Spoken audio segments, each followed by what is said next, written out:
नाशिक शहर व परिसरात मागील 2 दिवसात 2 तर आठवड्यात खुनाच्या 3 घटना समोर आल्या आहेत. पंचवटीमधून एका सराईत गुंडाचे मोटारीतून अपहरण करून त्याचा खून करून मृतदेह जिल्ह्याबाहेर मोखाडा घाटात नेऊन पेटून दिल्याची धक्कादायक घटना रविवारी दिनांक 11 रोजी उघडकीस आली आहे. संदेश चंद्रकांत काजळे वय वर्ष 35 राहणार विजयनगर सिडको नाशिक असे खून झालेल्या सराईत गुन्हेगाराचे नाव असल्याचे पोलिसांनी सांगितले.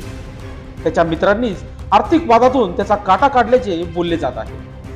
पंचवटी भागात गंभीर स्वरूपाचे गुन्ह्यामध्ये सहभागी असलेला सराईत गुंड आणि खाजगी सावकारी करणारा काजळे यास मद्याच्या नशेत असताना त्याच्या 4 ते 5 मित्रांनी त्याला निमानी बसस्थानकासमोरील एका इमारतीच्या पार्किंग मधून मारहाण करत मोटारीत दाबले होते. यानंतर मोखाडा येथे घेऊन जाऊन त्याचा खून करत खुनाचा पुरावा नष्ट करण्याच्या हेतूने त्याचा मृतदेह ज्वलनशील पदार्थ ओतून पेटून जाळण्याचे प्रयत्न केल्याचे पोलिसांच्या तपासातून प्रथमदर्शनी समोर आले आहे. घटनास्थळावरून अर्धवट स्थितीत जळलेला मृतदेह मोखाडा पोलिसांनी ताब्यात घेतला. त्याची ओळख पटून नाशिक पोलिसांना माहिती देण्यात आली. यानंतर गुन्हे शाखा युनिट 1 च्या पथकाने मुख्य सूत्रधार आरोपी स्वप्नील उनवणे यास अटक केली आहे. अपहरणासाठी वापरलेल्या गुन्ह्यातील मोटारही जप्त करण्यात आली आहे. उनवणेच्या सोबत असलेल्या साथीदारांचा पोलीस शोध घेत आहे.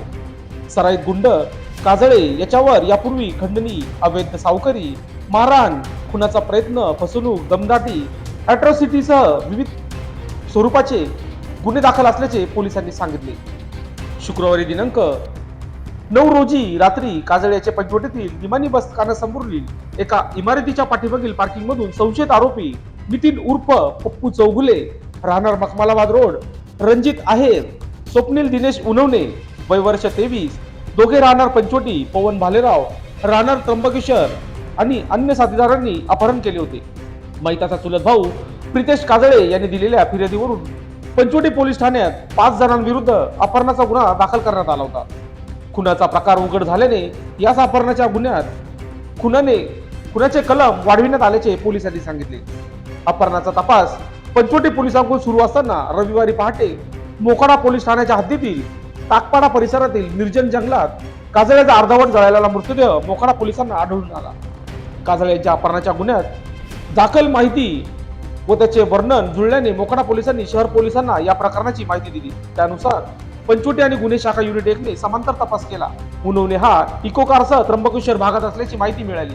पोलिसांच्या पथकाने सापळा रचून उनवण्यास अटक केली तर उर्वरित 4 जणांचा शोध सुरू आहे.